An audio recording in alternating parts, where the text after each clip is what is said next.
পাঠিয়েছিলাম, মানে 2 বোতল দুধ, এই যে ছোট পিসি রসুন এনেছিল পাঠিয়ে দিয়েছে, এই যে নাড়ু এনেছিল, খেয়ে ফেলেছে পিসি নিয়ে, মানে নাড়ু থাকে না আমাদের এনে রাখলে। আর এই যে হলো খাঁটি দুধ, জানি না আদৌ কতটা ঠিক।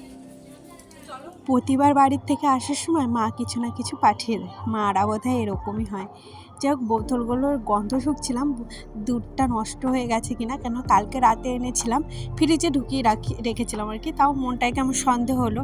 আর আজকে আমার আরেক মা আসবে, আরেক মা বলতে আমার ছোটো পিসি, যেই ছোটো পিসির কাছে আমি ছোটোবেলায় বেশিরভাগটা টাইম কাটাতাম।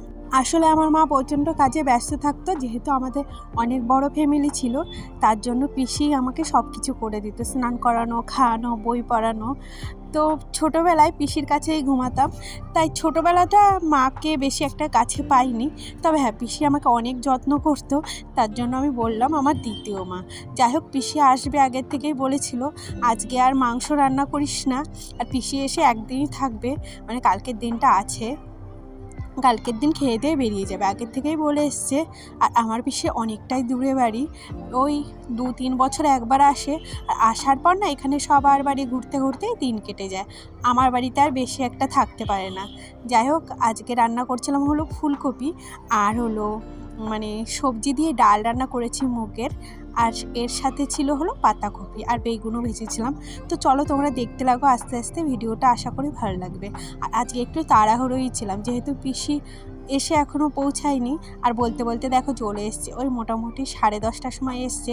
আর আমার রান্না সব কমপ্লিট, সকালে তো সমস্ত কাজ করে রান্না করতে তো একটু বেলাই হয় বলো। আর এই যে পিসির যা এসেছিলো সাথে আর কি, পিসি আসবে বলে আমি আর সকালে বিছানা তুলিনি, আজকে আমার হাজব্যান্ডই কোনো মতো তুলে দিয়েছে। তবে হ্যাঁ, ও তোলার পর আবার প্রতিদিন একটা অভ্যাস, সেই জায়গাটা আবার গুছিয়ে গাছিয়ে সুন্দর করে রাখা, মানে ঘরের খাটটা যদি গুছানো ঠিকঠাক থাকে না, দেখবি মনের ভিতর শান্তি লাগে না। আমার তো এরকম মনে হয়, যতক্ষণ না আমার ঘরটার সব জায়গা সুন্দর গুছানো না থাকে, মনের ভিতর কেমন খুঁতখুঁতি লাগে, মনে হয় সব জায়গাটা পরিষ্কার পরিচ্ছন্ন থাকলে তবেই ভালো হয়। আর এই যে টেবিলটায় প্রতিদিন আমার মেয়ে আর আমার বর, মানে এইখান দিককার জিনিস ওই দিক, আর ওই দিককার জিনিস এই দিকে পড়ে, আর আমি সেগুলো প্রতিদিন উঠে গুছাই।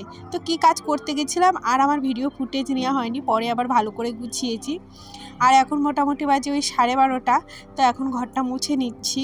আর কি বলো তো, শীতকালে না সকালবেলায় ঘর দুটো মুছে নিই, শীতকাল আর গরমকাল অভ্যাস। আর বাড়ির যেহেতু বারান্দায় রান্না হয়, সেহেতু আমি ওই রান্না খাওয়া দাওয়ার পরে বারান্দাটা মুছে নিই। আর সকাল সকাল যত তাড়াতাড়ি কাজগুলো হয়ে যায়, তত তাড়াতাড়ি মানে দেখবে রেস্ট পাওয়া যায় আর কি, শরীরে রেস্ট দেওয়া যায়। যাই হোক, আর জানো তো কদিন ধরে এই যে প্যাক মাখবো বলে ঠিক করছিলাম, বাট ও দই এনে দিচ্ছিলো না বলে হচ্ছিল না। তো আজকে সকালবেলা গিয়েছিল বাজারে, আমি বলে দিয়েছিলাম আজকে তো অবশ্যই আনবে। আর আমি অ্যালোভেরা জেল, এতে কোকোনাট মানে অয়েল, আর এই যে হলো আমাদের ডিম প্যাক রেডি, চলে এসেছি ছাদে নিয়ে, মিশিয়েছিলাম আর আর কি। ফুলগুলো তো এই জাস্ট প্যাকটাই আজকে মাখবো, মধু দিবাট, আজকে মধু ছিল না, আর ও আমাকে কিছু প্যাক বানালে এই যে আমার জায়ের মেয়ে প্রতিদিনই আমাকে মাখিয়ে দেয়। আর জানো তো, আমার খুশকির জন্য একটা জিনিস ট্রাই করেছিলাম, প্রচুর ভালো রেজাল্ট পেয়েছি। যাই হোক, প্রতিদিন এই যে ছাদে ভয়েস দিতে এসে ভিডিও শেষ করি। তো ভিডিওটা ভালো লাগলে প্লিজ একটা লাইক, কমেন্ট আর সাবস্ক্রাইব করে পাশে থেকো। আজকে মতো টাটা।